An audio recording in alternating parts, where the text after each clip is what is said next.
Consequence Podcast Network. This episode brought to you by the following patrons: Karoon, Sasha, Matt, Ori, Dylan, Brandon, Awesome Possum Blossom, Isaac, Kate B, Tristam, Nick B, and Chris. And Chris and all the patrons want you to know that you're loved, you're listened to, and you are welcome in this awesome Horror Virgin community. And if you want to hang out with all of us, join us in the Facebook group. And if you want to hear the continued saga of the Patreonicals and the other patron shoutouts, join us at the end of the episode. I'm thinking of all the things in this movie. I'm like, I want to save that. I want to save it for later. Just like they were saving all their cocaine to write this movie. It's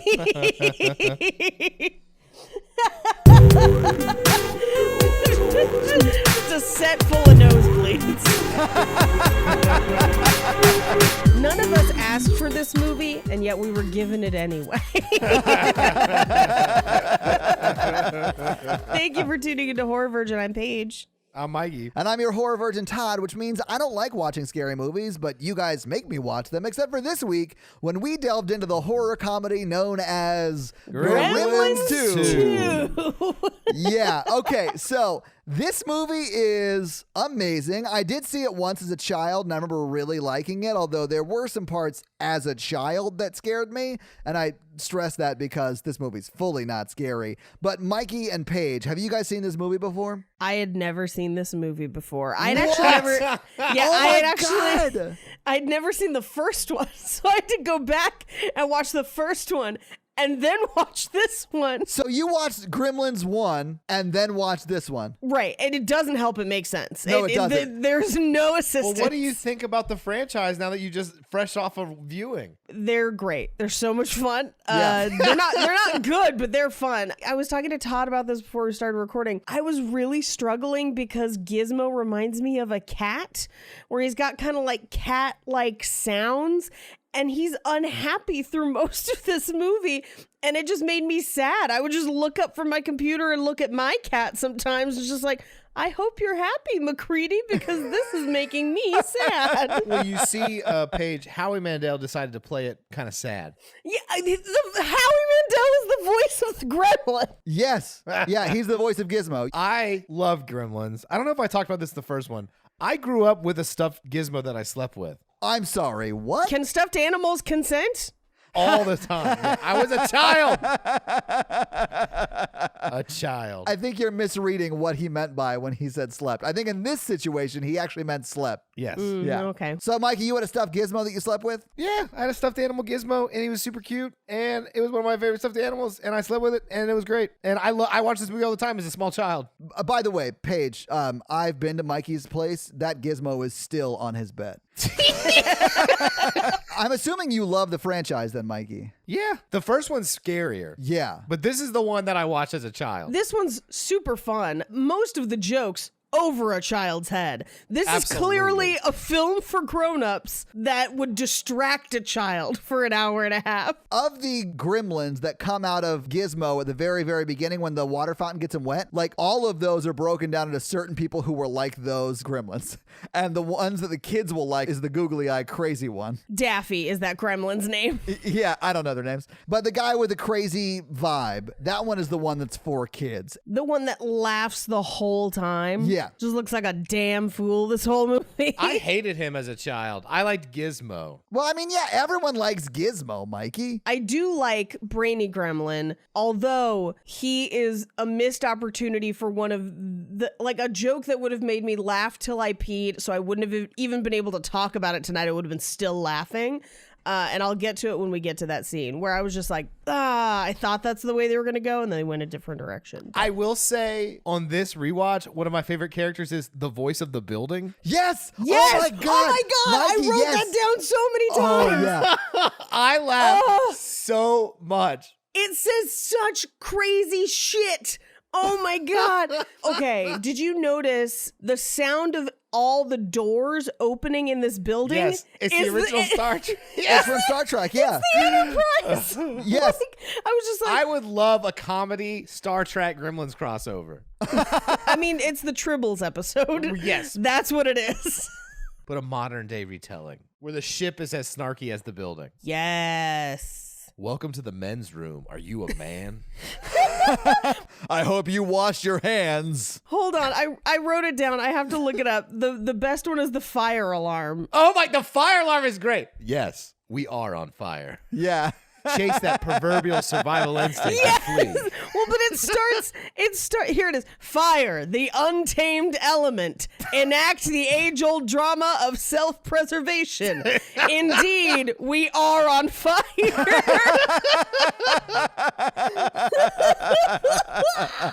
Yeah, this movie it starts out at bonkers and then escalates from there. And I'm such a fan of when movies do that. Yeah, the first half an hour of this movie is okay. And then the last hour of this movie is so nuts that you're just like, fuck every other movie on earth. Let's just watch this forever. I will say it's not a Christmas movie. No. Oh, it's fully not. No, we only did this because it's the year anniversary of us doing Gremlins. And Right. that makes it a tradition, Mikey. But that's the only thing that could have made this movie better.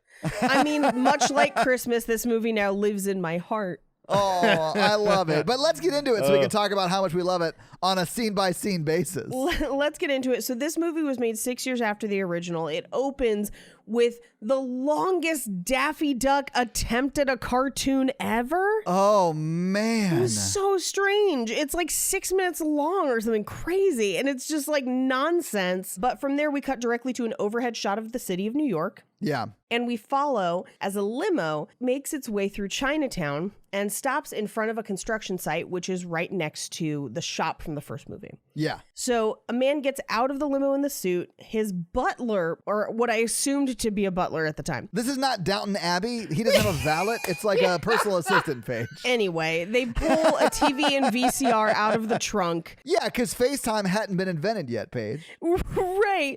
Except that we see someone use FaceTime later in the movie. I know. Within the building. Yes. Predicting the future.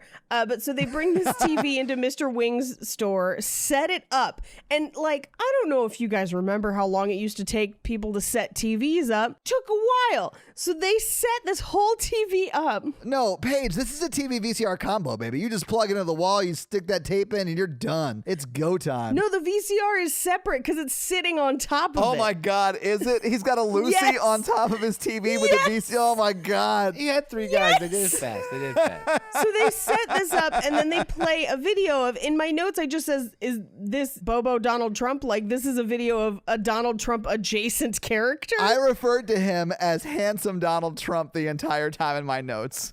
There you go. There you go. And he's basically proposing he wants to buy Mr. Wing's store to build a new shopping center in Chinatown. And the catchphrase for it is, and again, this is the catchphrase from the film. Yeah. I am not being racist. The movie is. Yeah. And it just says, where business gets oriented. And I screamed at the TV. I was like, what is happening? I love that they show the shop owner. He even looks like, oh my God, you can't say that shit. Yeah, no, they cut to him and he's just like, no. I mean, this movie is full of stereotypes of any number of races, but most notably Asian stereotypes throughout this film. Egregious levels of them. Yes. So the guy who we find out later is the head of security for Clamp, who is the guy in the video. Yeah, Forster. The doctor from Star Trek. That's who it was. Damn it. That was bugging me the whole time. And he's also in Inner Space as one of the assassins. There's also, they pass by a lab. One of the names of the labs in the building is the lab from Inner Space as well. But he blows his nose and sets a handkerchief down. And for some reason, Gizmo steals it. He actually didn't blow his nose. He set his arm on the table and it was super dusty.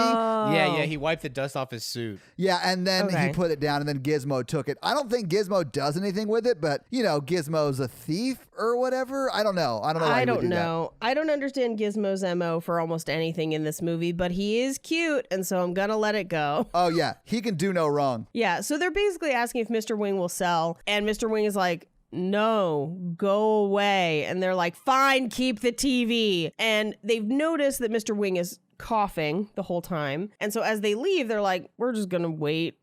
Like, Yeah. he'll die anyway. We can wait him out. This dude's fully dead in 6 weeks. Yeah. But before we cut to 6 weeks later, Gizmo starts to turn on the TV because Gizmo, we find out at the end of this movie, is addicted to cable television. Yeah, and is a huge fan of Rambo. Yeah. Well, I mean, who's not? You'd have to hate things that are good.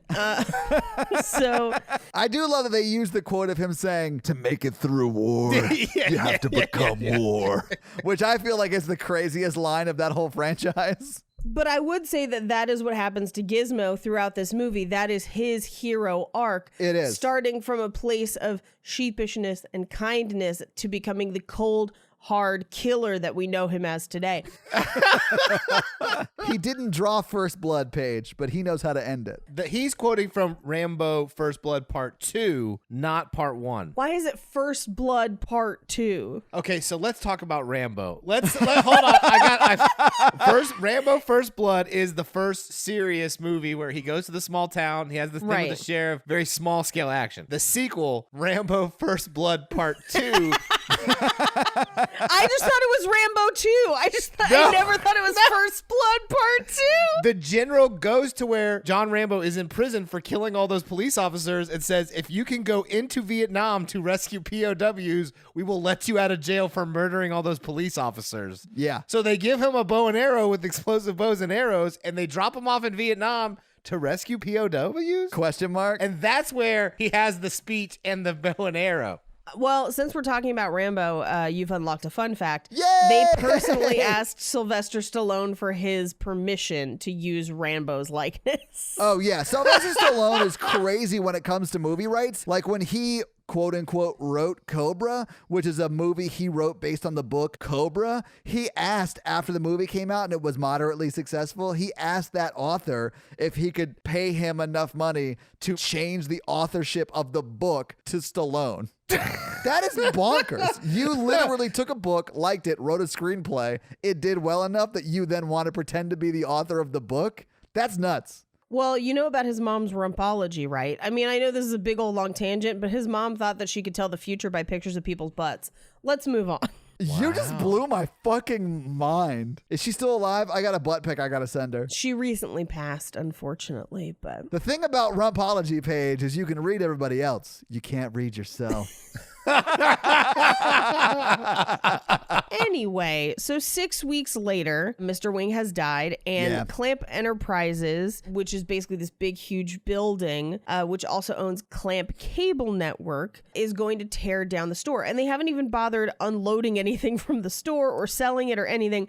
They're just tearing it down with Gizmo inside because somebody just left Gizmo there to fend for himself, and it's super sad, and I didn't like it. It is real sad. This made me sad because in canon, Mr. Wing, he has a nephew who sold Gizmo to them the first movie. That's right. So why wasn't he there emptying out his stuff and taking care of his his uncle's place? I don't know, but poor Gizmo. Poor Gizmo almost got hurt. Yeah, he did. But Gizmo gets away. Like, he isn't trapped in his cage, I guess. So he just runs out of the building, more or less. Yeah. He gets found by the scientist guys. Yeah, but he gets outside first. Yeah, he gets outside first, but found by the scientist guys in the most improbable thing about this movie, that these scientists are looking for exotic animals on the streets of New York. In a movie where a gremlin turns into a bat, gets covered in concrete, and then flies to the top of a church and turns into a gargoyle, you find this as the most unbelievable part of the movie. Yeah, I mean, that tracks. Gremlin drinks bat DNA, grows wings, flies outside into New York where there's constantly construction, finds concrete, perches on church, achieves higher purpose. I see no problem with that. But why would you be looking for exotic animals in New York? Like, you're just going to find a big rat. Like, is Pizza Rat exotic? Anyway, so Phoebe Cates and Zach. The actor's name is Zach. It's Billy. It's Billy Peltzer. Yeah.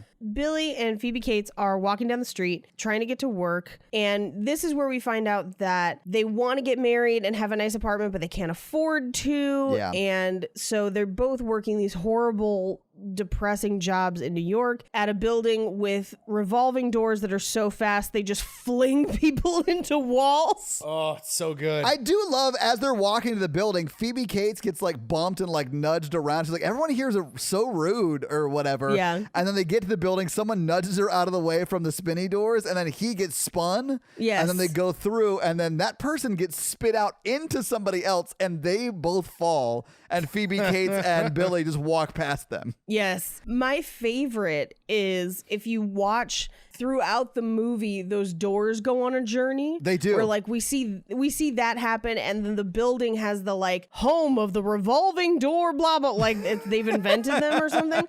Then later it's like revolving doors are closed for maintenance, and then at the very end, when everyone's trying to get into the building at the end, they can't get in because all the doors were revolving doors. That's another building narrative, because he's like, the revolving doors are closed. Please use the manual doors for your entering and exiting needs. I do love that one of the times they're not working, there's a lady trapped in them. You can see a lady trying to get out of them. Multiple people get trapped in them if you watch it throughout. And it just reminded me of the Mitch Hedberg bit of just like escalator broken, temporarily stairs. Sorry for the convenience. Oh, Mitch. So this is where we meet kind of via video and people talking about him, Mr. Clamp, who is literally like Donald Trump.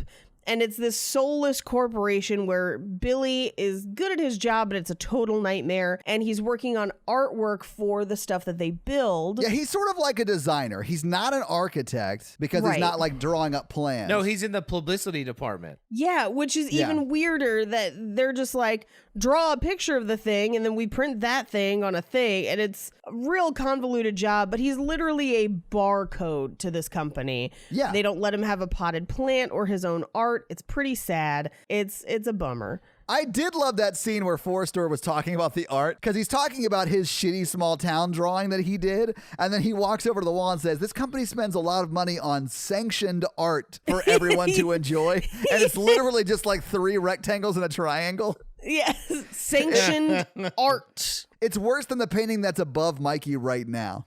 That's my great-grandfather's diner in Mississippi that they owned. God, Mikey, why do you always high road me when I make jokes? I can't have one thing. It was a gift from the family to me, and I inherited it when my grandmother died. I apologize. I'm so sorry. It's a lovely painting. It's a lovely painting. My mom worked there growing up, and my great-grandmother also worked there, and my grandparents worked there. Oh, my God. I know the recipe of the special burgers they used to make. And some say if you look on the back and use lemon oil and reveal the hidden message, you can find out which branches of the family tree don't fork. Yeah, I did that last week, and the hidden message was, Todd's an asshole.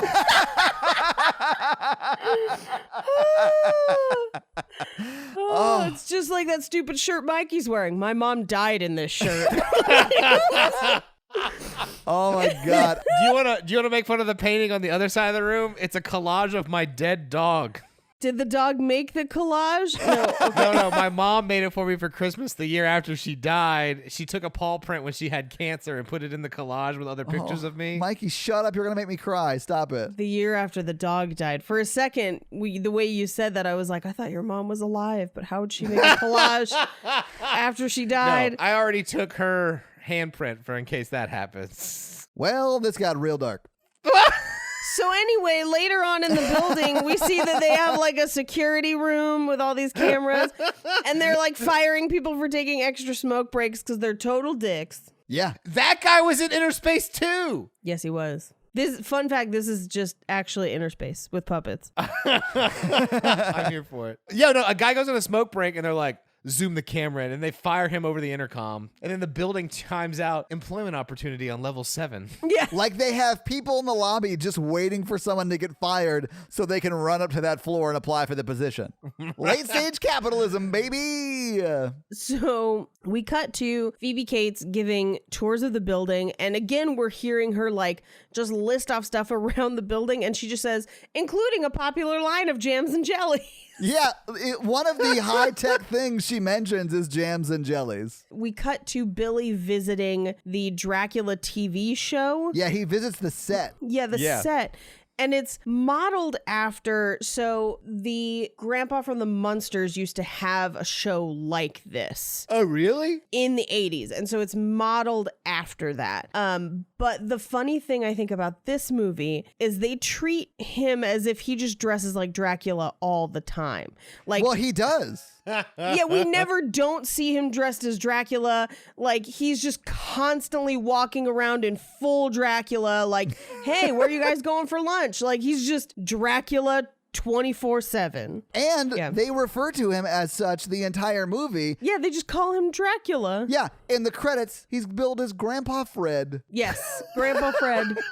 Which I don't think they ever refer to him as. Yeah. I didn't know his name was Fred. The character of Grandpa Fred was based on Al Lewis's character, Grandpa Munster, from the Munsters in the 1960s. And in the 1980s, Al Lewis, who originally played Grandpa Munster, hosted a show on TBS called Super Scary Saturday, where he would show old monster movies just as Grandpa Fred does in this movie.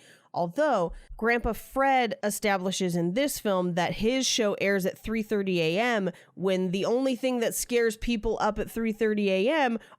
is getting sober or finding work. I know. I sort of love that line. I was like, oh my God, this guy knows his demo. Well, and he's like, I always wanted to do the news. And it implies that he wanted to do the news as Dracula?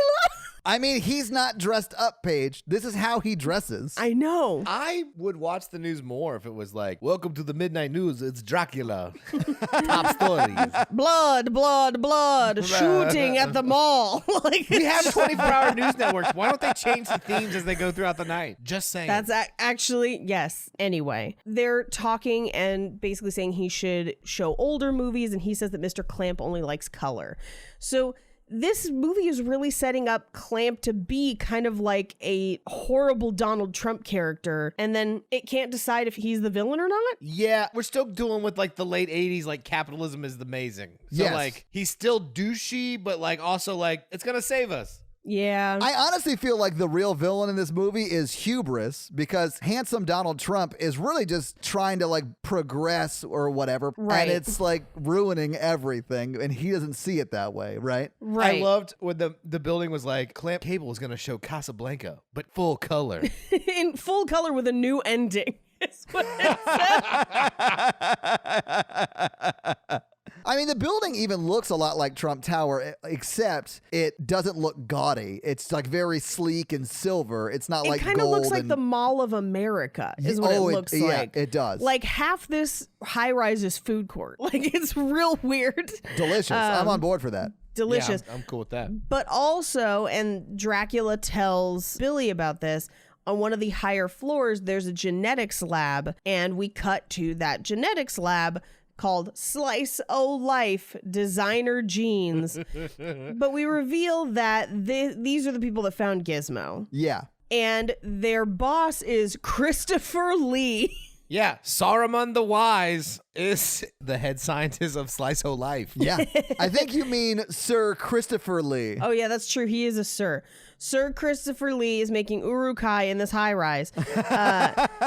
And No, he fully is. He doesn't know it, but he's about to. Yeah. so Julia Sweeney is his secretary, and she is the goopiest sneezer. Her sneezes are wet. The Foley on this was like, what if we blew through a bowl of Jell-O? Like, it's just real gross. It is real gross. But so she blows her nose, and Christopher Lee just like takes it and shoves it in his pocket. Well, because he wanted the plague or whatever, he ordered malaria, and That's the what it flu was, yeah. back ordered. Yeah. And he's like, well, I want the flu. And then she sneezes into her tissue. Yeah. And he like takes it from her and then hands it to someone and says like, calibrate this or whatever you say. Have this analyzed. Yeah, have but this the analyzed. best part was he put it in his pocket for 7 feet. And he patted it like he was going to go on a long journey down the hallway. Yeah. And he But then he takes immediately 7 takes it out and steps. hands it to I think he just remembered he was the boss and could order people around. He's like, why am I holding a snot-filled handkerchief? Analyze this, you idiot. What's even funnier is as we kind of go through this room, we see a bunch of other animals, and they have a cow hooked up to like a head helmet thing that's clearly making the cow talk, and it's just like, I like being milked. Being milked is very enjoyable. I enjoy giving milk. It's one of the things. That's that dairy farm propaganda. Yeah, it is. Cheese is great. So this is where we establish that they're trying to kind of clone Gizmo and isolate what makes Gizmo Gizmo. And Gizmo dances and tries to run away. And this is where Christopher Lee is like, I want to know about your skeletal structure, so we're going to cut you open. So he reveals that basically when they're done testing him, they're going to kill him and cut him open. Yeah, they're going to dissect him. Yeah. In their defense, they should have done that, then none of this would have happened. I mean, yeah, you're right, but that would end in Gizmo dying, and you're a bastard for talking about that. Gizmo is the best. Gizmo can never die. No. I will not be okay. No. He's too dangerous to live, you guys. Like, If you just follow the rules, Mikey, everything will be fine. what animal doesn't drink water? He can drink water, Mikey. He can't get it on his body. That's real weird. I do want to point out before we leave this scene that this scene is where we realize that this lab has successfully cloned somebody. Yeah, because it's got two scientists that look exactly alike. Yeah, and that's Don and Yes. Dan Stanton. They've done a lot of things as twins. As twins. The reason I know this is because they were in Terminator 2. Terminator 2? Who were they in Terminator 2? They were Lewis the Guard. Oh. Oh, you mean because he turns into the other one? Yes, but because it's easier back then to have two twins that look a lot alike than it was to do CG. Yes. Anyway, so they got a lot of work because they just looked a lot alike. So we find out via the first Zoom call, like FaceTime within this building at Billy's desk, that Phoebe Cates knows a ton about the building, and that even though it's supposed to be this modern pinnacle of technology, a lot of it doesn't work. Yeah, it's like when someone releases a new piece of hardware, a new piece of software, like there's a lot of bugs in it. Right. And that is what is happening with this whole building. All of it's Right. cutting edge, but because of it, it's like bad. It doesn't work. Right. And as he's talking to her, he hears the postman whistling. Now, the postman was just upstairs in the gene lab, and he's whistling Gizmo's song. And so Billy is like, whoa, hey, where'd you hear that song? Because he immediately, years later, remembers the song. I haven't heard that song in 6 years. Of course he remembers the song. It murdered half the town. And yeah, absolutely. So he pretends to be a copy machine repair guy and goes up to the lab where he's able to walk right in. And this is where we overhear what they're trying to do in the lab, where they're trying to like make rats electronic so that they can power a portable radio for a month. Paige, they're not trying. They are succeeding. Like they feed the rat electrified cheese and then they put a light bulb on its back and it goes off, right? Yeah, Right. They did it. They do everything. They made that tomato indestructible. That's true. Indestructible tomato and a giant spider. But when Christopher Lee touched the rat, it like shocked him, which is shock shadowing for later. But he was like, it'd be great if you could touch them. But who wants to touch a rat, Christopher Lee? Get your head out of your ass.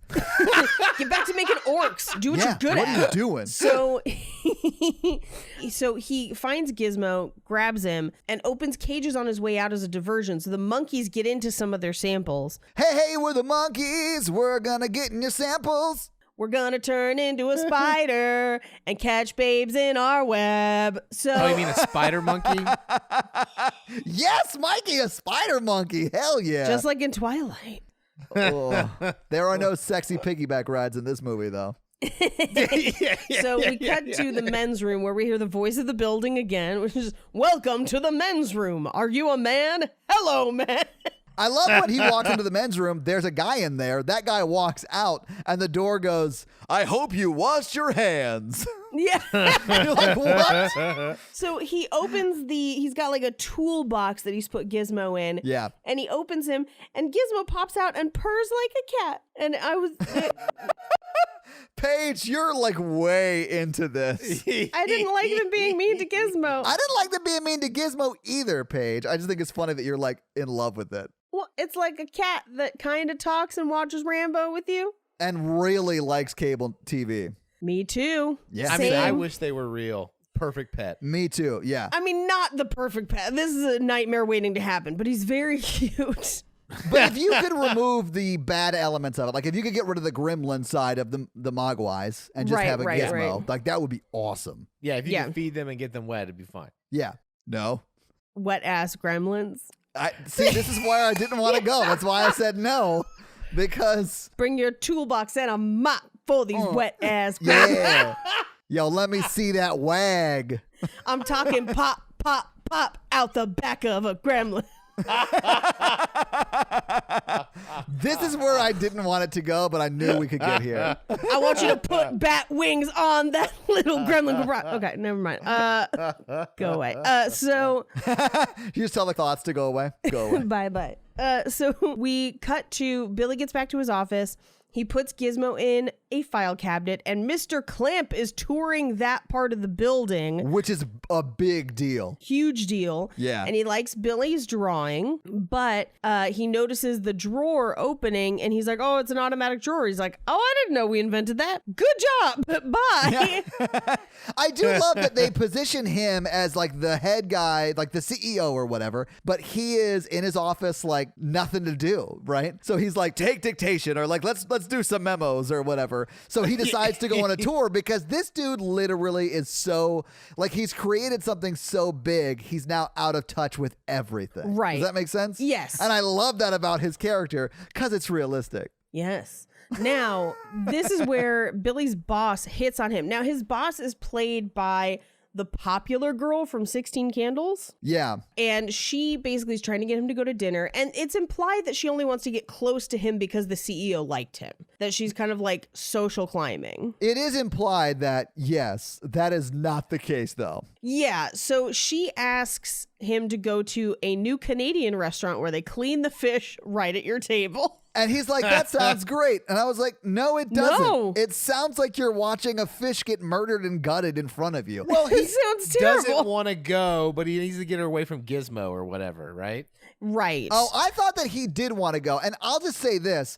I don't think he wanted to go because he was attracted to her or whatever. I don't think there's anything romantic on his side of it.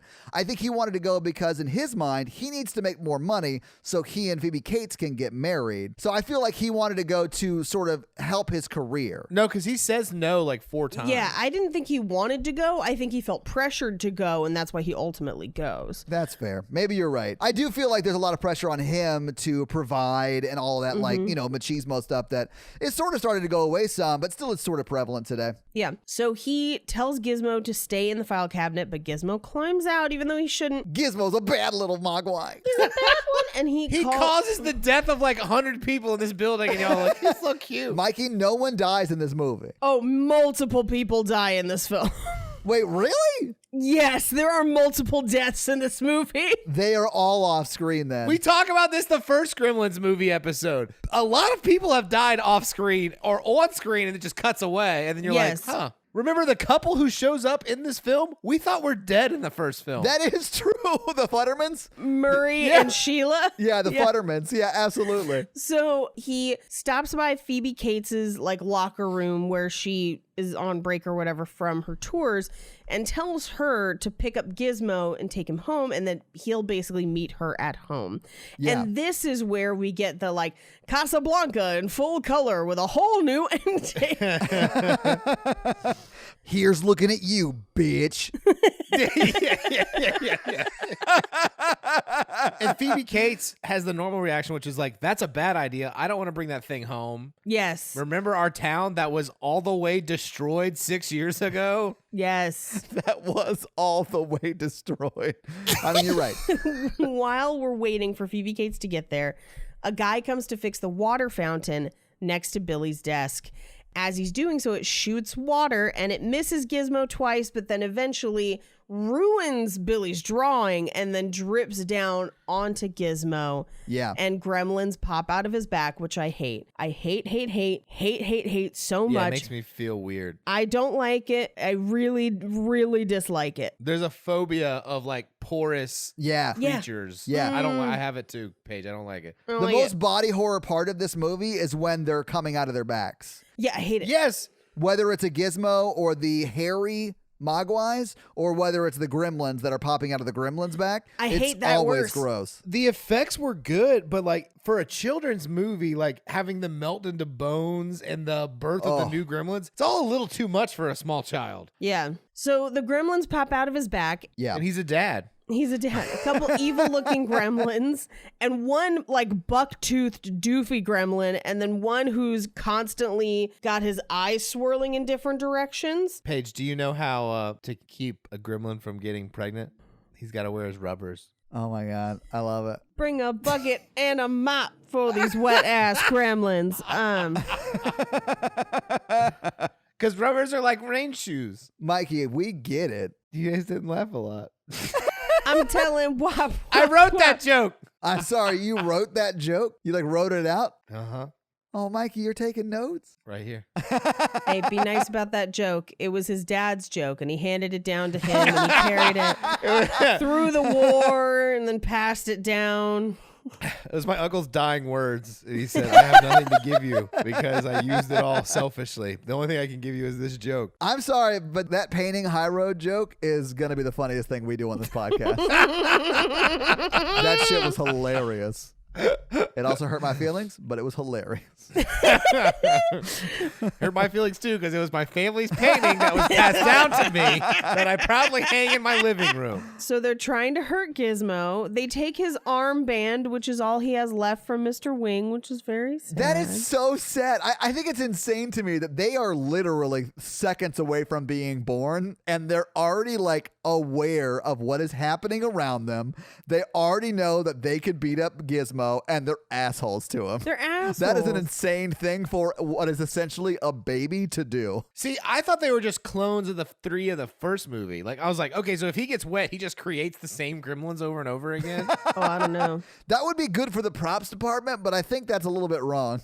Yeah. Because one's like Spike, one's like a goofy one, and one's like a mean one. Or one was like a serious one. But there's 5. There's 5 of them. Anyway, they push Gizmo into one of the air vents and trap him inside. Yeah, he's in air vent jail. Yep. And then they go down, or 3 of them go downstairs in the elevator. Phoebe Cates goes upstairs and she sees the dumb gremlin that's not Gizmo. And I'm like, how do you not recognize Gizmo? Like, Yeah, you were in that movie too, Mrs. Cates. right? She's a bad girlfriend. What? How Wow. dare you? Because she doesn't even recognize his pet. Wow. Horrible things happen to her both on Christmas and in a park with a man that looks like Abraham Lincoln. And no one listens to her throughout either of the movies when she's trying to bare her soul about her trauma. Everyone's like, Phoebe, shut up. It's the wrong time. Paige, was that your favorite part of the first movie when she goes in that monologue? Well, so I knew that was coming because I had heard about the movie. I knew about that. What I didn't expect was for it to come back as a backhanded joke in this movie, where it's almost like this movie's just like, fuck your stupid story, Phoebe Cates. I know. This is nuts. I've never seen a let's continue to shit on someone callback from a previous movie. This is the So only movie funny. franchise that does it. It's amazing. I laughed out loud. Anyways, the gremlins have now gone downstairs into the ice cream store, and we cut to the restaurant where Billy and his boss are eating, and there's like a giant taxidermied ram between them. Like it's a guest at dinner with them. Like that's how close it is to them. I would eat there. I would fully eat there. This place looks nuts. Are you kidding me? I'd go just for the selfies. Let's do this. Yeah. And she is kind of making it seem like it's work, but then she takes off her shoe and tries to give him a foot job in a children's film. Yeah. In a children's film. She's given foot jibbers for like kids to see. Which also, no, I don't want someone sticking their foot in my nuts at dinner. It's not bad. I mean, I'm not going to say it's not sexy or whatever, but I'm going to try and eat some of this chocolate mousse. Yeah, the chocolate mousse, the chocolate antlers, and a Molson joke in a movie for children. But like, there must be some sort of AI robot HR that he can talk to, and he should, because he has been assaulted. Yeah. My favorite is as he leaves the restaurant, they're trying to carve up that chocolate mousse, and they just say, "How about some horn?" Yeah. I like that the waiters are fully dressed as Mounties. Yeah, oh my God, the restaurant is nuts. Before he leaves, she gives him kind of a kiss on the cheek, but smears her lipstick on him. So back at their apartment, Phoebe Cates has the dumb gremlin and she's trying to feed it. and it's basically just throwing food at her and is clearly the wrong gremlin. Yeah. And so Billy gets home and he still has the lipstick on and she's just like, excuse me. Hello. She doesn't say anything, though. I know. She doesn't say anything. Like, she clearly notices it. It's really obvious. Yeah, and he comes in and this gremlin is hog wild and he's like, that's not Gizmo. What's wrong with you, basically? And as they're having this conversation, their family friends from the first movie come over. The people that we thought were dead. The Futtermans. The Futtermans. Who he establishes that he's very racist against Russians and a number of other people. Well, this was still during the Cold War. It's 1990. Yeah, the Cold War is over at this point. I don't think it falls until 91. The wall falls in 89. I mean, the Berlin Wall falls in 89, but I'm sure stuff was still going on. But in 1990, it's pretty much over at that point. If this came out in 90, it was probably filming. It was probably filmed in 89. You're probably right. So we find out that he had a mental breakdown after the first gremlin incident. As you should. That's some crazy shit. That's some crazy shit. They shot an old woman out of her house and into the street, and she splattered onto the street. And they drove like something through his window. Yep. A snowplow. They Yeah. drove it through his house. Yeah. So they tell them that they can't stay in their apartment because there's mice and bugs. Did you guys catch that they said that they had been on a Greyhound bus for 32 hours? Yes. Why? Where were they coming from? California? Have you never taken Greyhound? Not for 32 hours. Well, it always takes like 4 times as long as it would take to just drive somewhere. Ugh. Yeah. That's horrible. And it's like a throwaway thing. Why not just say, hey, we just got here? Like, why even say that? I don't know. That's insane. It is crazy. We cut to the ice cream place back in the tower where all of the Mogwai are eating ice cream and candy and they're popping out of like the M&M buckets. It's a yogurt place.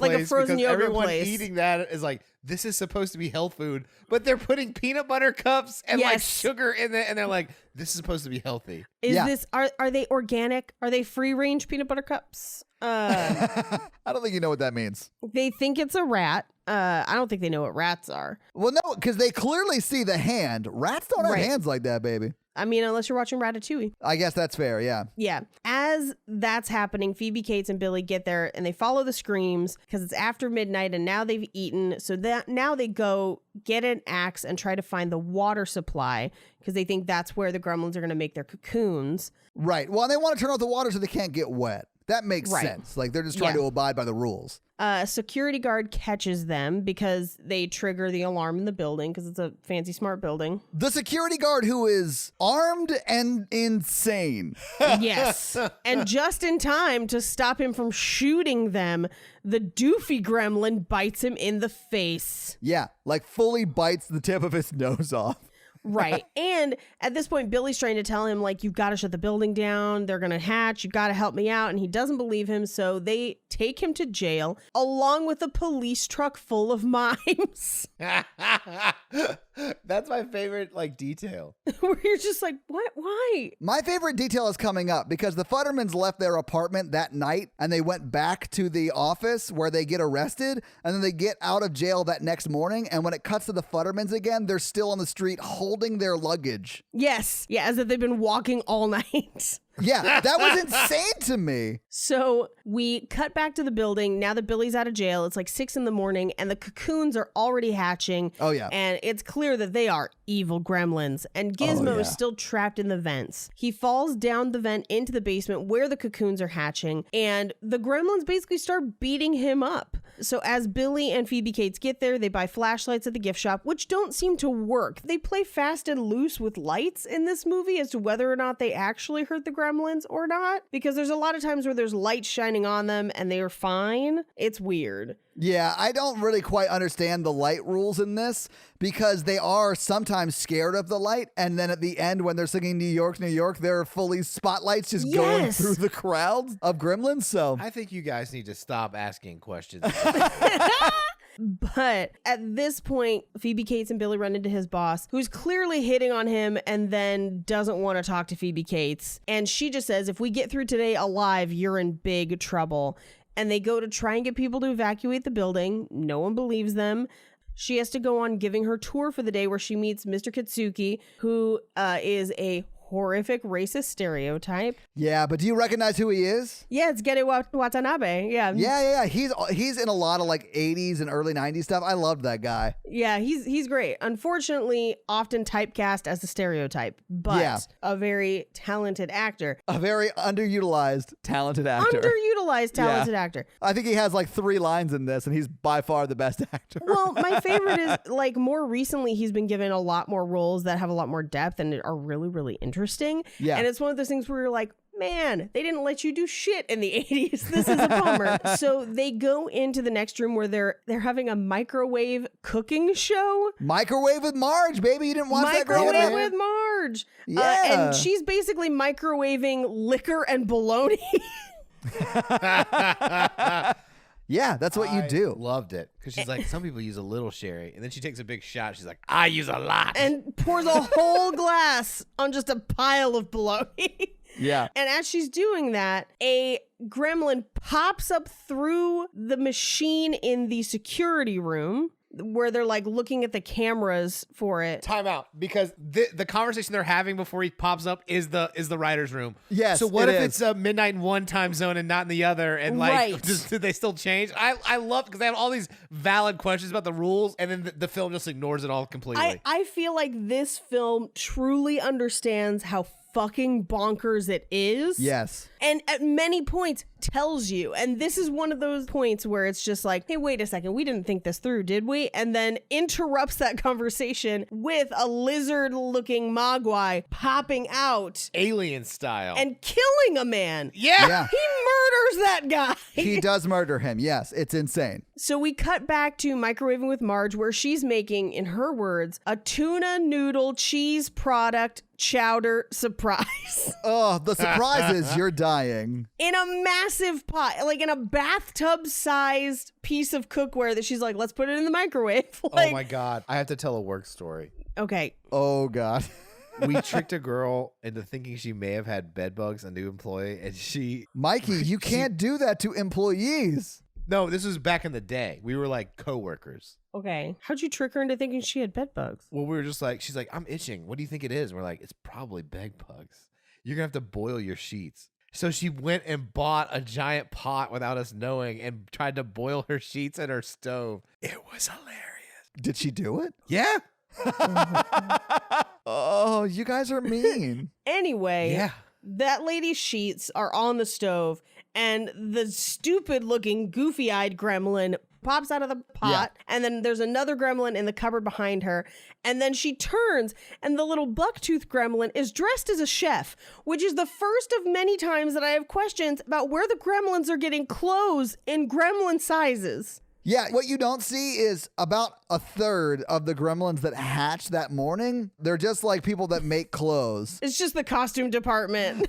It's a Cabbage Patch Kid store with all these different little outfits up there. I guess, but like the range of outfits, like why does a Cabbage Patch doll need an evening gown with a deep V to show cleavage? We know why, Paige. Let's not get into it. That's true. We know Paige, yeah. why. Yeah. Cabbage Patch Kids got to make a living. Ooh. Anyway, the other thing that bothered me about this is a TV set, and the one thing that TV sets have fuck tons of is lights. Oh, yeah. They clearly have a shitload of lights, but they're fine. They're not worried They're about fine. it. Although I will say this, the power is going in and out and the lights are dimming when they're attacking. So maybe that's how they get around it. But if you're Maybe. looking for logic in Gremlins 2, you're Yeah, looking in the that's wrong true. place. Yeah. Next, they put metal utensils in the microwave and explode it, and the whole TV set fills with light, and I think it kills that one gremlin that was Oh, it closest does. to It the does kill that one microwave. gremlin. No, one gremlin turns around and takes a photo of him and it dies. Yes. Yeah, he turns to man. literally just bones. Yeah. Yeah. But as they're basically destroying this set, they do get covered with water, and then we have to watch the back things again, and I hate it. Yeah, I don't like it either. I don't But like it makes hundreds of them in this room yeah. because it's a sprinkler from overhead and it's like Right, and it just melty. keeps going. At this point, the building system senses it, where they're like, there's a pest infestation, it's critical, and it's going on in Studio D, and they've got brownouts in 5 more locations. And at this point, the security guy just says, whatever they are, they've got to respect the chain of command, which is a bonkers thing to say. It is. It makes no sense. No, that is ridiculous. It's crazy. We see that they've captured Gizmo and they've kind of been torturing him. And they have him on the copier, which again, full of light. Why isn't it hurting him? Like, I don't know what the rules are. But they're making a bunch of copied pictures of Gizmo. Yeah. Next, Phoebe Cates gets into an elevator to try and escape, but they have control of the elevator. I love this part. This is one of my favorites, where she just says, sound the alarm. And they just say, like, Yeah. It's clearly the Gremlins. We cut up to the penthouse where Mr. Clapp, the guy who designed the building, has nothing to do, and he's just kind of ordering his secretary around to keep busy. It's Clamp. Clamp. I'm sorry, it is Clamp. Mr. Clapp. This is the only place I have it as Clap. I don't know why. It is Clamp. Mr. Clapp was what he did in college. Yeah. To them booties. Cheeks mostly. So while he's ordering his secretary around, a gremlin has gotten in and puts a mouse trap in the secretary's sandwich, which, like, you would notice that. You absolutely would. And if you watch as he's placing it in the sandwich, all you see are arms. Yeah. So you have like a puppeteer like placing it, and then as the puppeteer moves the arms down away, he does like this little like nailed it thing with his hands on the way down. It's so perfect. Like a chef is like, mwah, and then drops his hands. It was so funny. Yeah, but she dies. Yeah, she's dead. Yeah, she just evaporates. You never see her again, but the gremlin is wearing her clothes. Sweater. Your clothes, yeah. And then he puts the gremlin through the shredder like the wood chipper scene in Fargo. It's insane. It is crazy. I love that when he's fighting with it, he's going through the shredder that's built into the desk. How many things do you need to shred that you have to build in a shredder? I've seen an office desk with a built-in shredder. That's as well. insane. Anyway, but he's like, get off my tie or whatever. Yeah. And he does. He doesn't get sucked into it like you think he might. So we cut back to Phoebe Cates, who is trapped in an elevator. And now the gremlins are trying to drill through the walls or use an axe to get through the walls of the elevator to get to her. And a gremlin down at the bottom, who's messing with the electricity for the elevators, makes the elevator drop like 60 floors, which kills a ton of gremlins, but miraculously does not kill Phoebe Cates. It's actually a cool shot because when it falls, she like lifts off the ground. Yeah. She does. Yeah. I wonder how they did that. I don't know. All I know is that the little gremlin playing with electricity has like an electrician's outfit. Yeah. And this is just, again, I'm like, where are they finding these gremlin-sized clothes? But it's not like an electrician outfit. It's like if the village people had an electrician, that is what Yes. the village person who is the electrician would wear. Right. It is so next level. It's very silly.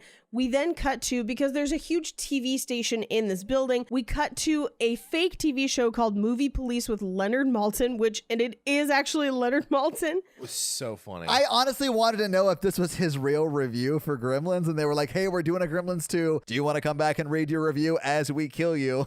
I think he gave Gremlins 1 a really good review. I mean, how could you not, Mikey? But he's covering gremlins in this scene, and then they show up in the background and strangle him with film, so he also dies. I guess you're right. He does die, yeah. And we cut back to them torturing Gizmo with like some of the toys and like the train set and stuff, and I really don't like it, but they're being mean to him. Yeah. We cut back to the genetics lab where this is where we see the tough tomatoes.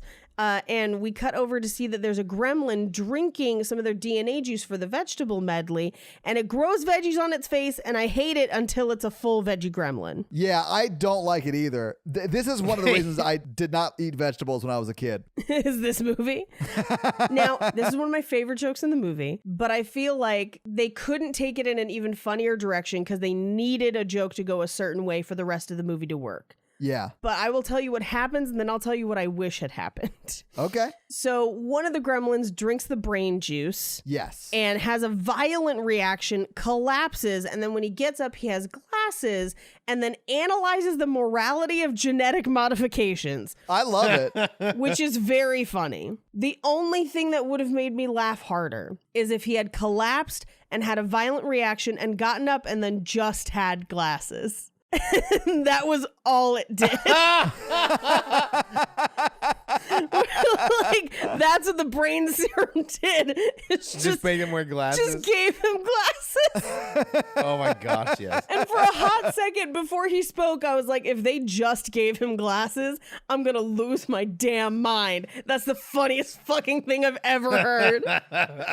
But no, he is actually brainy. And it makes sense because they need the brainy gremlin to talk through the rest of the movie. But oh man, would it have been funny if he just had glasses. Then they give another gremlin the bat serum, so he grows legs. And then they also give him what they call genetic sunblock, which if they have that, why didn't they give that to all of them? That didn't really make sense. Yeah, I'm surprised the brain guy didn't give him to himself. Yeah, I don't know. There was only so much of it to go around, and he knew that guy had the power of flight, and he knew he was going places, so he wanted to give him the power to go outside, and he did. And this is where we also see that some of the smaller gremlins in the room have put on tiny lab coats. Yes, they are. Yeah.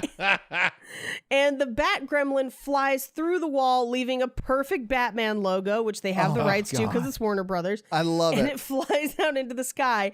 And the effects on it are so bad, it only makes it funnier. Oh, yes. This is one of those things where better effects would make this movie worse. Yes. Yeah. We cut back to like the food court in the building where Veggie Gremlin is hiding in the salad bar. And then we've got stockbroker gremlins saying that they should buy canned food and shotguns. Yes, it's the genius gremlin. He's like, oh yes, it's a full-on panic. We're just investing in canned food and shotguns. I love him. He's like, oh, is there a run on the bank in your area? Our banks are swarmed. I also love that guy's voice. There is nothing not to love about Brainy the Gremlin. Yeah, Brainy Gremlin's hilarious. I even like the dumb ones in the background just being like, bye, sell. Sell. The amount of words the gremlins learn and use is hilarious because it's very specifically chosen. But so Phoebe Cates is now wandering down the hallway after having a severe head and probably spine injury from falling in that elevator. Yeah. And she comes upon a gremlin who's a flasher gremlin. He's got like a little trench coat and he just flashes her and then she kicks it in the balls. Yeah, and it lifts it off the ground like it goes in the air. Yeah. She lays waste to his nuts. She punts it. Yeah. Why would they make Flasher Gremlin? I don't know, but this is where they pull the fire alarm and we get the fire, the untamed elements. Oh, man. Oh, my God. We cut outside where Murray and Sheila are at a local cathedral touring it. And the bat gremlin flies at them and Murray basically knocks it into a pile of wet concrete, pours more concrete on it. It gets up, flies to the top of the church, and then freezes on the edge of it like a gargoyle. I loved this. I thought it was awesome. I thought it was cool. I remember looking at that as a kid and I was like, that is hilarious and awesome. It is pretty awesome. We then cut back to the toy section where while they're torturing Gizmo, they've built a Lego gremlin. Yes. Like they've built it. Yes. We then run into Christopher Lee in the lab, or Billy runs into Christopher Lee, and he just says, "The horror! They fought back! I'll never hurt anything again. There are some things we're not meant to splice." And the head of security, Forrester, just says, "We're not going to renew your lease." Yeah. Love it. And as they're having this conversation, the film melts. And we reveal that a gremlin has sabotaged the projector, and they make... This is insane. It's Planet Terror. It's the missing reel gag all over again. Although I will say Planet Terror would have been better if Hulk Hogan was in it. True. Now, here's a fun fact. In the VCR version, because this was eventually released on home video, the filmmakers made it so that it looked like your VCR was broken by the gremlins. And now they used old footage of John Wayne to basically tell you to continue the movie, even though they had to have somebody impersonate his voice because John Wayne had already died at the time. Interesting. Yeah, that's amazing. Kind of unique. But so the missing reel is gone. They do a Bunny and Abraham Lincoln for some Lincoln shadowing. Then they put on a movie that looks kind of like a softcore topless porn called It's Volleyball Holiday. And we see a mom and a kid walk out of the theater and talk to basically the usher and just say, this is worse than the first one. The projectionist quits.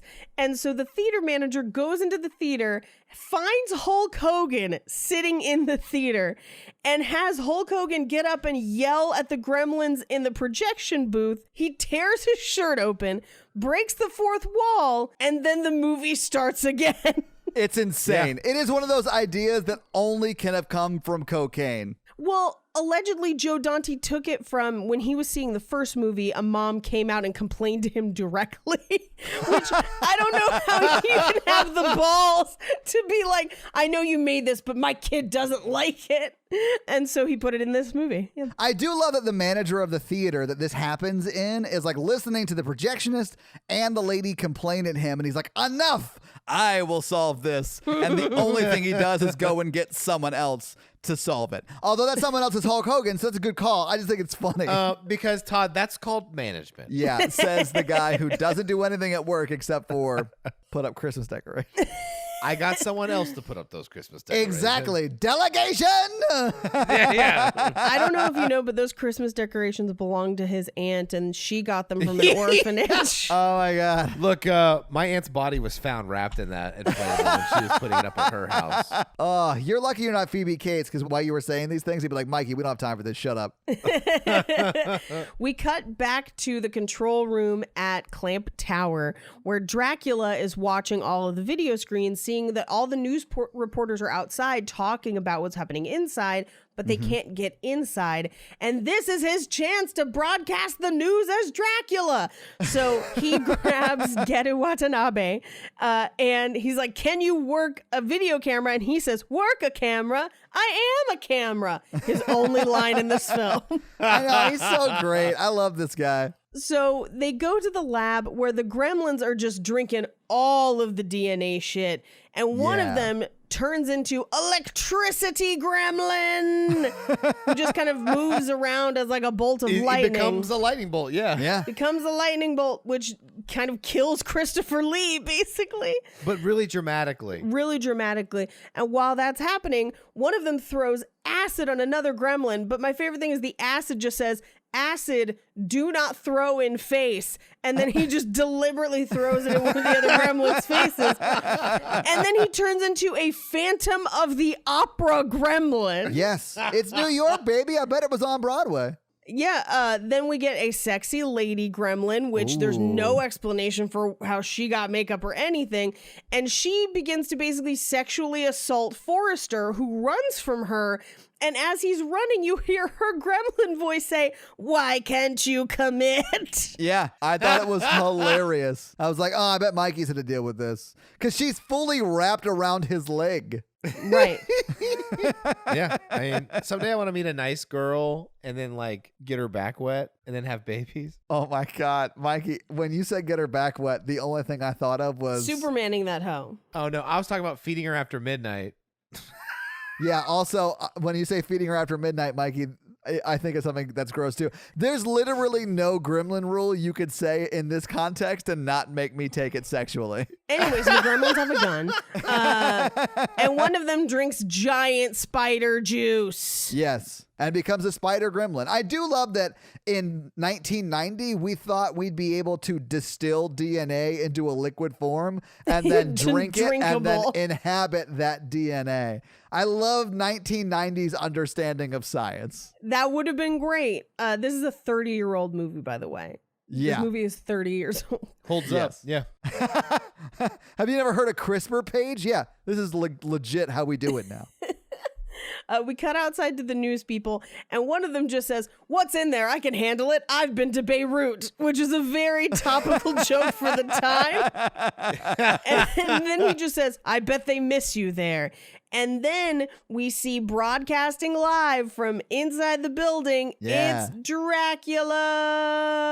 And then we see Gizmo working out, although we don't really know how he got off the train track or how he got away from people. No, we see him get off the train track. We see him like break his bindings or whatever and then walk away. Yeah, because he thinks about Rambo. Yeah. He, instead of like jumping into the fray immediately, he's like, you know what I need? training montage. And that's what we get. And that is what we get. I love it. We cut back outside where the Futtermans stop the fire department from spraying the building with water. I love this scene. This scene is so like emotional for me. And I'll tell you why. Because Futterman is like arguing with the guy. He's like, I know what these things are. I've had to battle them before. And then he's like, whatever, crazy guy. And he's like, I'm not crazy. I'm not crazy. Because he had like this nervous breakdown. I was never crazy. I'm fine. Yeah, and he realizes that he's actually not crazy. Like he actually experienced what he experienced before, and it's like I love that moment for him. I was so happy. All that for means him. to me is that Billy and Phoebe Cates are really good at gaslighting. Yeah. They let him go to a psychiatric facility thinking gremlins were fake. Yeah. Yep. And he's a close family friend. He was like, he and his wife were going to stay at their apartment. Yeah. They Yeah. gaslit a close family friend. I know. We see a glimpse of the spider gremlin before cutting up to the penthouse where Billy and Clamp are talking about what they're going to do. And the electricity gremlin gets there and Billy holds up the phone and like catches it in the phone system. That is exactly what happens, Paige. And he puts him on hold. Which makes no sense. I love that you can see him in the little TV on the phone, though. He's like, ah!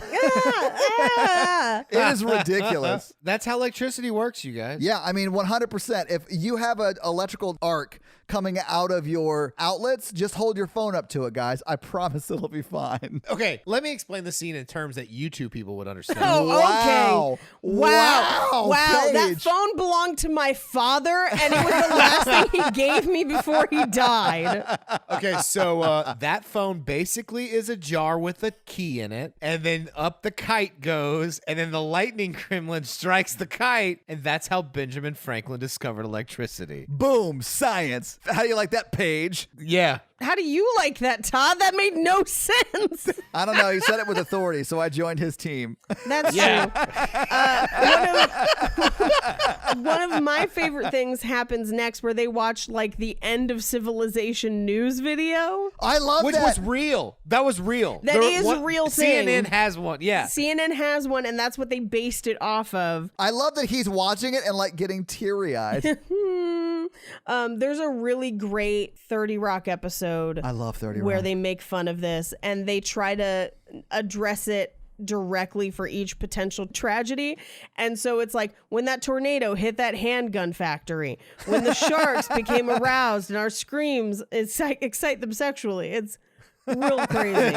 But so in this scene, they start to make their plan and they decide that they're going to go at 4:20, blaze it. They then go out his secret exit, which basically is a tree that pops up on the sidewalk. And he goes outside. He's going to raise a panel to make them think that it's nighttime. Yeah. Yes, because the plan is to set back the clocks, get them in the lobby where they think it's night outside, but it's actually day. Then they're going to drop the sheet and cook them with the sunlight. Right. It's a great plan. It's a great plan. Is it? But at this point, I have in my notes, is he a good guy or a bad guy? Who? Sexy Donald Trump? Yeah, because the movie doesn't seem to know. Where they're just like, gentrification, but also he saves the day?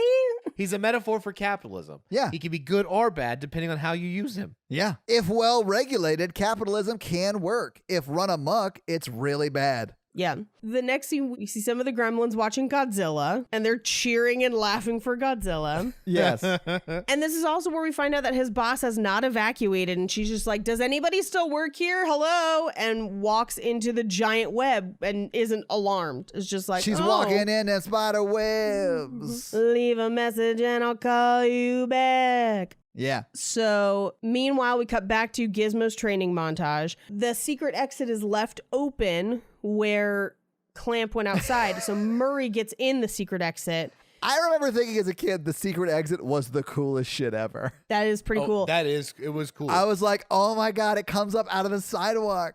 Yeah, Disneyland has those. I was a dumb kid. But it's pretty cool. Like, and I think Disney World has them too. I've never been, I don't know. So the doofy gremlin turns on the AC and knocks Billy out. We cut back to Gizmo, who's basically builds a bow and arrow out of a paper clip. Yeah. And we see on the clock that it's 4:18. Oh, so close to 420, guys. So close, blaze it. We cut to all the gremlins in the bar watching the brainy gremlin get interviewed by Dracula. I love this scene. He straight up shoots a gremlin on camera. Was that funny? Of course. Was it uncivilized? Naturally. Like, it's so crazy. It's like, he sounds like Kelsey Grammer. It's really nuts. I love it. It's awesome. Oh, man. Fuck. If it had been Kelsey Grammer It's not. and Brainy just takes calls, I would have loved this so much.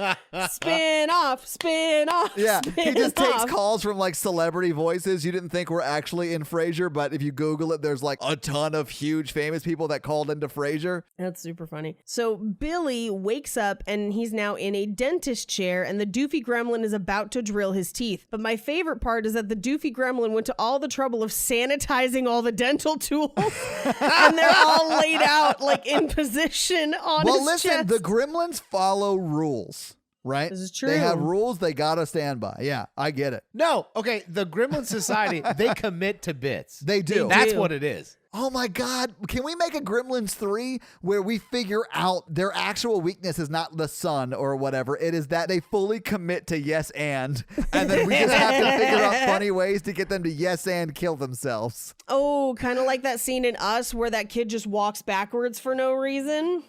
I want to start a reality show called When Yes Anding Goes Wrong. That's a lot like Snapped. Goes wrong. This is a scene where yes anding goes wrong because Murray gets there just in time and shines the dentist light on the gremlin and it scares him away. But I'm like, the gremlin had to set that light up. Yeah. The gremlin put that light there. He commits to the bit. They commit to the bit over their safety. That guy threw acid into another gremlin's face who and the acid into becoming the Phantom of the Opera.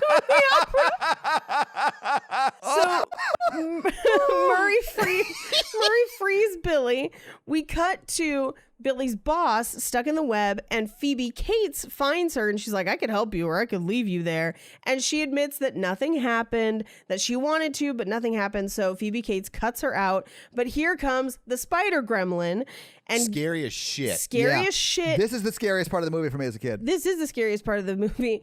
And Gizmo pops out of the vent and uses a match to light a flaming arrow made of a pencil and like a Tylenol bottle.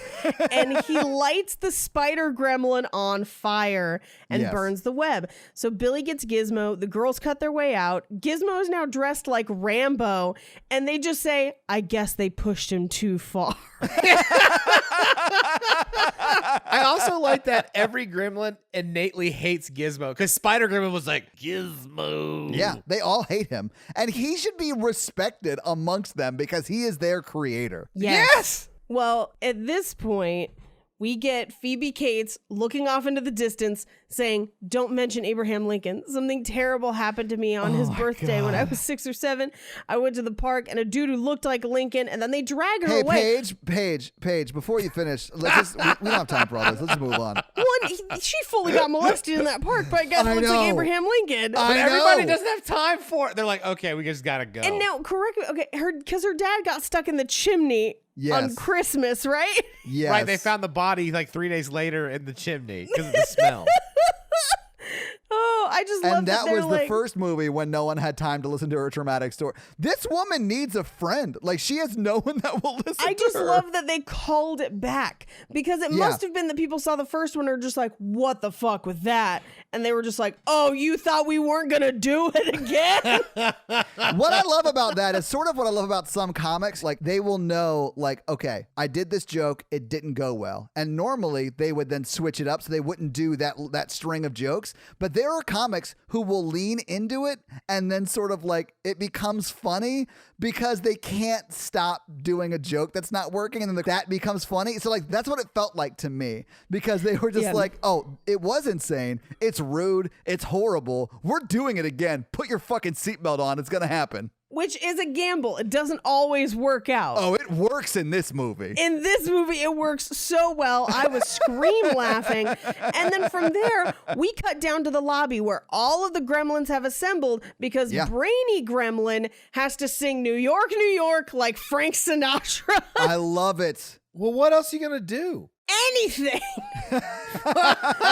Literally anything. Logically, the only thing you got to do now. Yeah, I I'm guess. honestly with Mikey on this one. Logically, it's the only thing you can do is sing New York, New York. And then you have Dracula in the background being like, it seems like the Gremlins have gathered in the lobby for a dance. A musical number. Musical number. And they do the lady gremlin face, and she comes out of the eyeball. Oh my and there's God. like a conga line, and we see flashes of their plans to take over the Statue of Liberty. They've got like blueprints out that they're dancing around. And outside, Mr. Clamp is going to drop the cloth, but there's suddenly a cloudy storm, and it's going to rain, which would just create so many more mogwai. Too many wops. Too many Yeah. wags. Wag. You got them wet ass gremlins. My favorite thing also, you see one gremlin making a martini, and he just picks an olive off the veggie gremlin Yes. and puts it in his drink. That's yes Oh my ending to the nth God. degree. I know. They get tattoos. One of them gets a Warner Brothers logo tattoo. Oh my and then God. we have the Phantom of the Opera gremlin playing the organ. Yeah. And at this point, Billy's like, we got to basically aim a fire hose into this lobby and keep Gizmo from getting wet. But we got to get everyone else wet. So Murray kills a gremlin, like throws him down an elevator shaft, gets to the hose, sprays everyone. We get way more back bubbles, which I hate. It's so gross. And then Phoebe Cates hacks the building, well, at least the phone system, yeah. the phone system, to get the electric gremlin that's on hold upstairs and take the call. So it shoots out and electrocutes everyone in the room, which makes no sense at all. It doesn't, but who gives a shit? But who cares? man? How is he going to end it? yeah. They all start to melt. We get a Wicked Witch gremlin. The melting is nasty. It's is real super gross, yeah. nasty. I just have in my notes, who's going to clean this up? It's very viscousy. Very. But Paige, I like that in your notes, your question gets answered because they definitely show you who cleans it up. They do, because a SWAT team shows up, but they can't get in because all the revolving doors are closed. They get in, Dracula's broadcasting, and Clamp is like, well, you're the new news anchor. Go buy yourself clothes, which again means he just dresses like Dracula all the time. Yeah. That's just his norm. And they just start shooting any gremlins that are still moving, which is brutal. But necessary, Paige. Necessary. Billy introduces Marla, his boss, to Mr. Clamp, and he says, you work for me, don't you? And she just says, very, very hard. Yeah, she and does. so he makes her head of public relations. Yep. Sheila comes in with the camera, and Clamp isn't sad because he's insured for damages, but he basically is like, this whole building was just a place for things, not people. I love this whole part. I love it It's too. so bad shit. It's so crazy. Billy saved his drawings, and Clamp sees it. He wants to build basically their town in Jersey Clamp Corner. where life slows to a crawl. Yeah. And then he meets Gizmo and is like, oh, we need to merchandise this. Dolls with suction cups, but we should get rid of the headband. And they're like, Gizmo likes the headband. And Gizmo's like, because he's Rambo now. And then Billy's like, he likes the headband, and the CEO is like, yeah, it's negotiable, whatever, man. Like, Yeah. he's like, I don't care. Like, They go home. Outside, Sheila is taking notes from Marge, from Microwave with Marge, and she just says, a thin glaze of pasteurized processed cheese on top as we pass. and she turns to her husband and she's like, oh, what's your favorite? And he goes, yeah. Yeah.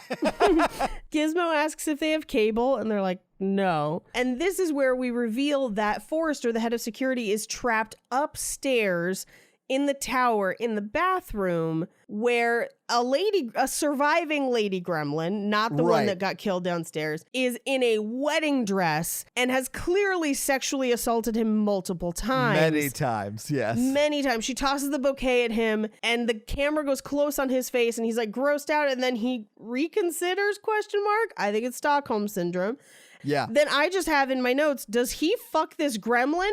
And that's the movie. That's the end That's of the the movie. movie, yes. It ends on a cliffhanger. And then the first card we get is just Howie Mandel as the voice of Gizmo. Yeah. Okay. Yes. We got through it, guys. We what are your got final through it. thoughts? This is a perfect film. Change nothing. Instant Yeah. classic. Honestly, no notes. This movie's amazingly insane. It feels like House 2 to me. Like, it's not a good movie. It's an amazing It's movie. a perfect movie. Yeah. Yeah. It Yeah. It's not a transcends good time movie. and space. It's a great movie. Yeah. Absolutely. Okay, can we have a real conversation about how the hell has this property not been remade or brought back into the current You watched what we zeitgeist of watched, right? Yeah, Mikey, you saw what we saw with your eyeballs, right? They have remade a lot worse than Gremlins. Yeah. I think they saw this one and they're like, where could we go from here? Like, we can't top it. They remade The Thing. We did it last week. Paige, I have 3 words for you. Gremlins in space. How is this not a thing? Okay, so that was one of the original pitches for this movie. Wait, really? Yeah, it was. Wow. I unlocked a fun fact with my shitty joke. There you go. I mean, what I want is a sequel where we follow the children of the lady gremlin and the man in the bathroom. Oh my God. No, I want a reboot with Gizmo and rules that make more sense. Because it wouldn't take much tweaking to make like a really cool franchise. Where like these things could be horrifying, They could be. but also hilariously horrifying. I want the horror of yes-anding until everyone's dying. Gremlins, people just on yes-anded bits the whole time. People dressed as chefs throwing knives and trying to cook people. I like it. I like where this is going. Yeah, no notes. No notes on this movie. This movie's amazing. Paige, do you have any fun facts for us? Oh my God, there's so many fun facts.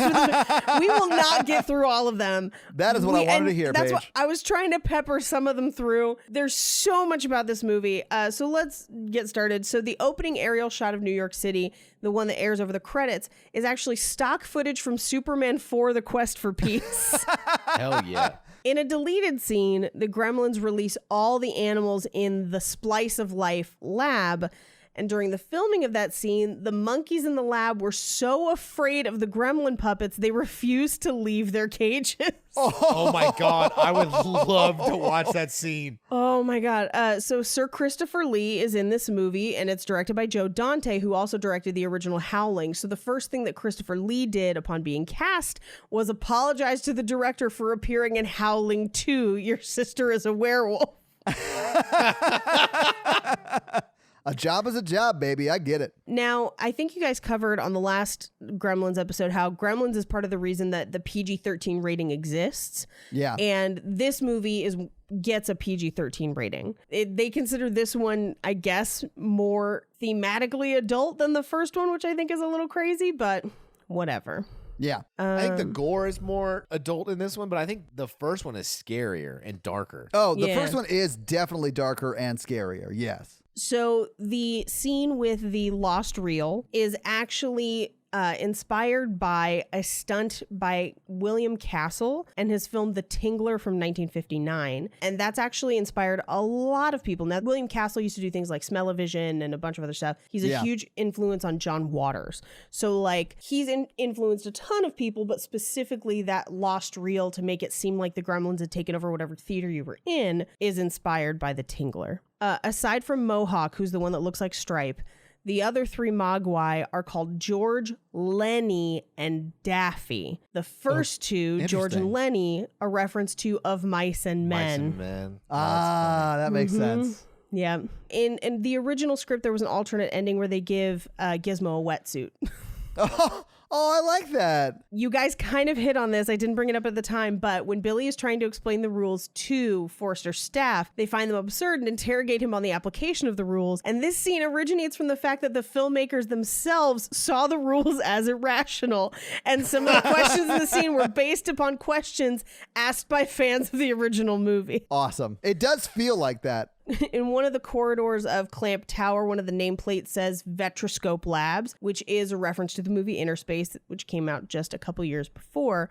So we know that Howie Mandel is the voice of Gizmo, but a lot of the other Gremlins, particularly their hiccups and some of their other voices, are archived recordings of Mel Blanc's hiccups from various Looney Tunes shorts. Really? Yeah. That's insane. I mean, I guess they could do it for free because they own Looney Tunes. Yeah. But it's just so interesting they wanted to bring that back. I like that. That's cool. Yeah.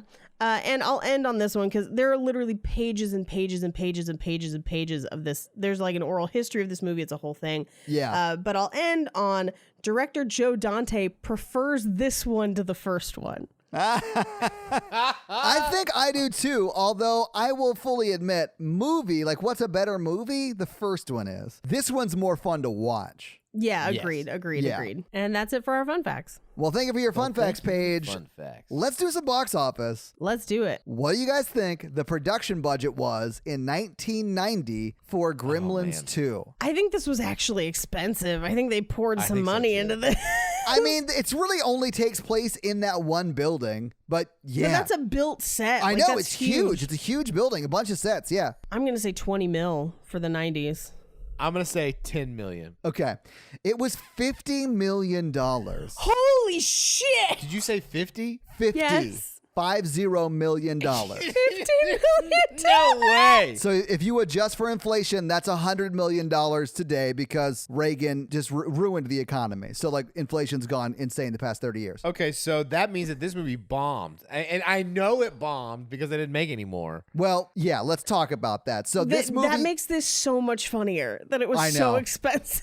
I know. Why did they wait 6 years to make a sequel and then spend $50 million on it? Oh, I know, because Christopher Columbus wasn't even able to work on the second one because he was making Home Alone at the time. So they had Yeah. other projects. Yeah. This movie came out June 15th, 1990, which inadvertently answers a question we had from before because Jesus Jones put out the song Right Here, Right Now on September 11th, 1990, and that, as we all know, officially ended the Cold War. So the Cold War was still happening during this time, hence the hate of Russians. Gotcha. So what do you guys think it made in its first weekend out? 15 million. 5 million. You guys are right on either side of it. So Gremlins 2 made $9.7 million in its first weekend out. It was beat by Dick Tracy, Another 48 Hours, Total Recall. Yes. Gremlins was number 4. Back to the Future Part 3 was number 5. Yes. So imagine this week, all of those movies are instantly recognizable movies from 1990, and it was up against them. Another one, I don't normally go past 5th, but 6th that week was Pretty Woman. Oh, man. Well, so would you consider Total Recall a horror movie? I wish. I know. I just want to watch Total Recall. Me too. The real horror movie is that one lady with 3 boobs' back pain. Total Recall is classified as a science fiction action film. Unfortunately, not horror, so we can't do it. Damn it. Although, I mean, it might be a rom-com. Anyway, so it made $9.7 million in its first weekend out. What do you think it went on to make total for its domestic run? 30. Yeah, I'm going to say 30. Okay, it did a little bit better. It made $41.4 million, which is way below its budget. It But that's lost domestic, quite right? a bit of money. Yeah, it did not have an international release, though. Oh. It only made $41 million. I'll say this, though. It definitely made the rest of that money back in the home market. Yeah. In like VHS and DVD and all that stuff. I don't have the numbers on that because movies this old don't typically track. But Yeah. it made a lot. So I'm sure it didn't make nearly as much money as they thought it would or hoped it would. And to put it in perspective, Gremlins, the first one, made $148.9 million. So it Damn. made way below what the original one made. So I'm sure they were disappointed with what it made. And so they didn't make Gremlins 3, Gremlins in Space. But that's the box office, guys. All right, let's do scary scale. Yeah. I think I have some answers on what we're going to pick. But scary scale is a scale of 1 to 10 of how scary we found the film. Our 1 example is Ghostbusters. Our 10 example is Texas Chainsaw Massacre. It's not a scale of quality because this would be 100. It's a scale of how... On a scale famously 1 to 10, this would be 100 on the quality scale. Do we need to go around dramatically, or do you want to just all say No, one? no. Let's go dramatically for sure. Yeah, for let's sure. do for it. sure. Okay, all right. That's a drum roll. Paige? Hard 7. It's a 1. It's a 1. Yeah, it's a 1 for me too, dog. Yes, that is also a 1 for me as well. Yeah, I Thank mean, you.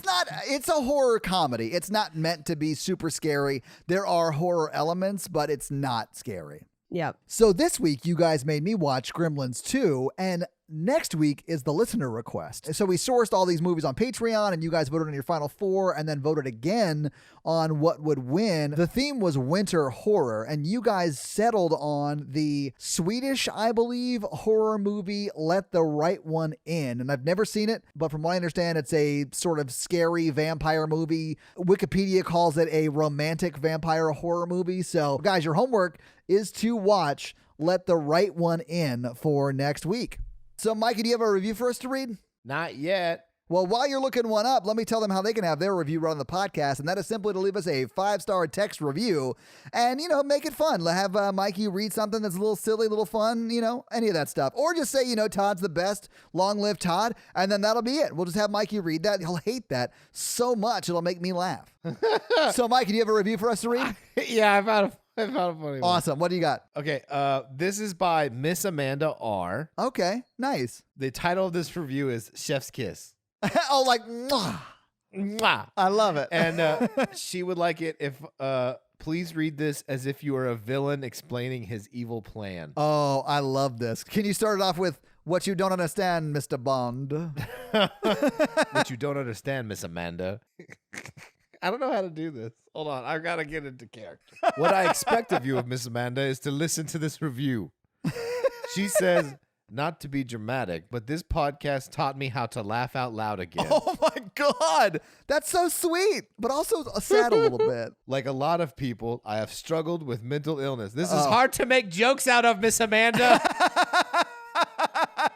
Todd, these past 2 years, I have been working on being kind to myself and understanding my own brain. That's great. It's been a process that takes many small steps. It absolutely does. I am there. One of these steps was this podcast.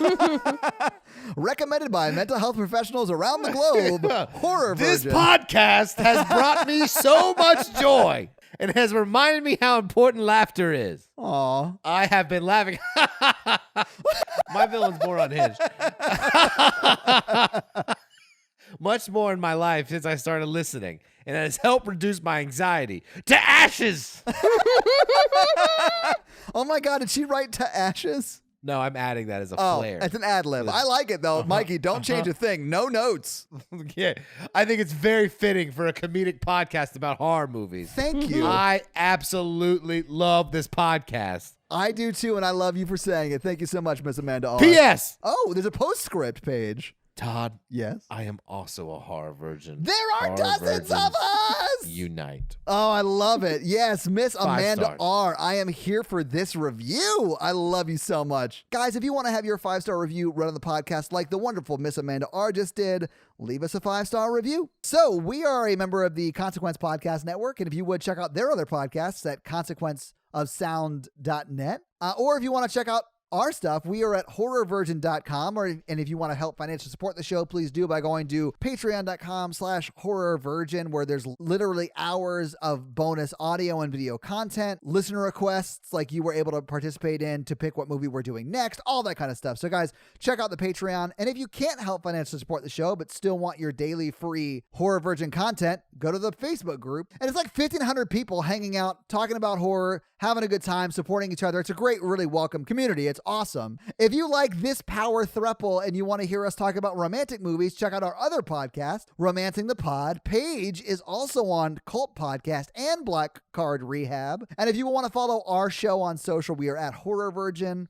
We are all available individually on socials as well. Paige is at Rampage Wesley everywhere but Twitter, where she is at Paige Wesley. Mikey is at mrandolph24, and I am at Todd J. Awesome everywhere. So follow us. This episode was brought to you by Nick B. Nick B, fun fact. Oh, yeah? He hates, what's that holiday? Remember the 5th of November? Guy Fawkes Day? Yeah, because he was approached in a park when he was a child with a Guy Fawkes. Just like Phoebe Cates. Mikey, we have no time for this. We can't talk about this. I'm going to fully ignore you. But we don't have time to talk about the fun fact. We have to move on.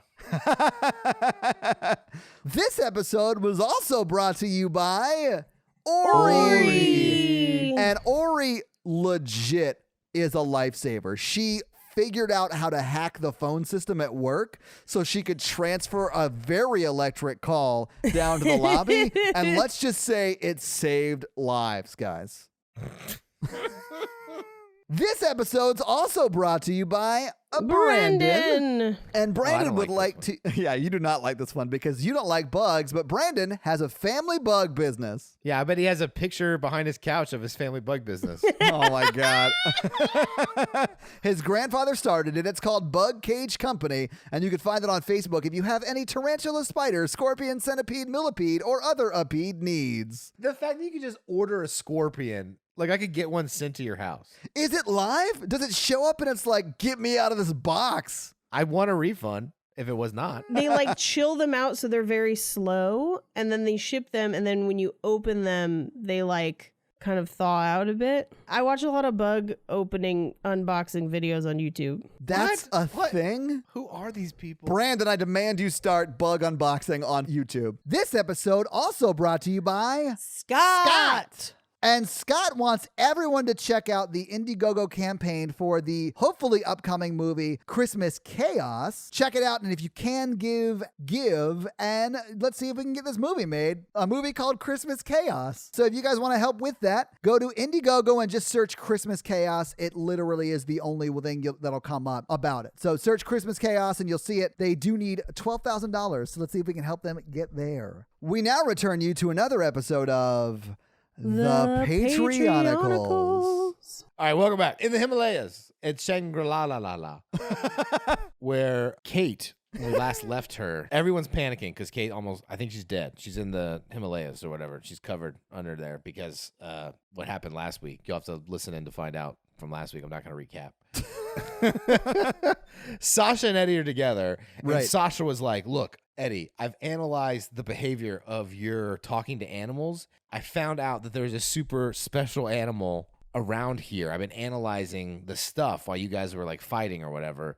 And you can call a special animal. And so Eddie was like, he's like, well, how do I call it? She's like, you have to do these musical notes. So he was like, I thought you said musical notes, not fully just weird moans. One man's weird moans is another man's music. Okay. That's true, baby. That's true. And what appears is a creature. It's mammal-esque. It looks like a mammal, and it's big, like 140 pounds, but like waist high. That's a big waist high, almost mammal. It looks like a giant gizmo/kangaroo hybrid. Okay. With a pouch. And then Eddie's like, what the fuck are you? And then this thing is like, I'm Awesome Possum Blossom. It's nice to meet you. Oh, he's polite too. He's the polite Awesome Possum Blossom. I have heard about you, Eddie, the one who talks to mammals, and I'm super excited about it. He's like, can you dig up our friend Kate from down the mountain? And just like, yeah, whatever. And then goes and digs Kate up and brings Kate back in her pouch. Oh, so I'm sorry. The Awesome Possum Blossom put Kate in his pouch and came back? Yeah. That's insane. And Kate was like, that was really warm. Thanks for warming me up. I was really cold because of the snow avalanche. And then Tristram, who has been fighting evil robots the whole time that this ridiculous conversation's been going on, was like, guys, we're in an evil city. We got to get the fuck out of here. Like, come on now. And oh my God. So they get back into the giant helicopter thing and they fly off. The giant helicopter thing that we know doesn't fly. It's just Kate carrying them around in it. But yeah. Yeah. Cut to Cape Canaveral, Florida. A plane lands. It's a jumbo jet. And they get out. It's Isaac, Matthew, Karun, and Dave. And Karun's like, finally, that looks like a shitty spaceship with your, I hate Earth. Like, I've been here for like 6 weeks. This place sucks so bad. Yeah. And Isaac's like, yeah, I did a lot of this, but it was not great before. And so Evil Matthew was like, yeah, there's not a lot of people to be evil to anymore, so I just want to like get out. Honestly, that's what happens when you're so successful at evil that there just aren't enough people to be evil to anymore because you've been so evil, you killed off everybody else. Yes. They like see the space shuttle and the boosters or whatever, the classic. Yeah. They were going to go on a mission before the Sunny D virus, but now it's just sitting there. And Karun's like, I'm super smart. And I also have I can figure this out. So let's just go get this thing done. And so Isaac and Evil Matthew kill all the guards. Isaac eats a couple of them. And Evil Matthew's like, I'm not super into eating people. I don't like to do that. Like, I'll do it if they're offered, but like, I'm not going to go out of my way to find people. I'm more into it. Yeah. Do we have any honey mustard? Yeah. He's just like, I like the joy of killing, not the eating. He's more for sport. Right, they kind of get into it, and Dave and Karun go to the space shuttle where Karun starts fixing it up, like getting it ready for pre-launch or whatever, and it's all automated, so it's pretty easy. So he just figures that out. But they're on top of the space shuttle, like up on the big tower or whatever, and he just pushes Dave off to kill him because he was like, thought it would be funny. So Dave falls to his death. Wait, do they leave him? Because normally when they kill him, they collect him so he can organize or whatever. However, he comes back together, T2 style. Right. So do they just leave him like on the launch pad, or do they go down, pick him up, and like put him in a bag and carry him with them? Well, this is just this is just setting up next week because Evil Matthew and Isaac are killing people. They open the spaceship, and inside is an astronaut named Dylan. Oh, you son of a bitch. And then he's like, I just saw you throw that guy off there. And he's like, don't worry, that guy like comes back to life every time. Don't worry about it. And he's like, are you an alien? And he's like, yes. I have blue skin. What do you think? Yes. And that's this week's episode, I guess. Okay. Are they going to leave Dave behind on Earth? How is Dylan staying alive on his own in Florida? What makes a possum awesome and blossom? Find out next week on another episode of The Patreonicals. All right, that's going to be it for us this week. I'm Paige. Now, Mikey. And I'm your horror virgin Todd, guys. Keep it oogie spooky. Ooh. Have an amazing week. Bye. Mogwai nerds. So are like gremlins sentient? So is it like murder if you kill them? Yeah, I think so. They're kind of like poplars. It is, Mikey. Yes.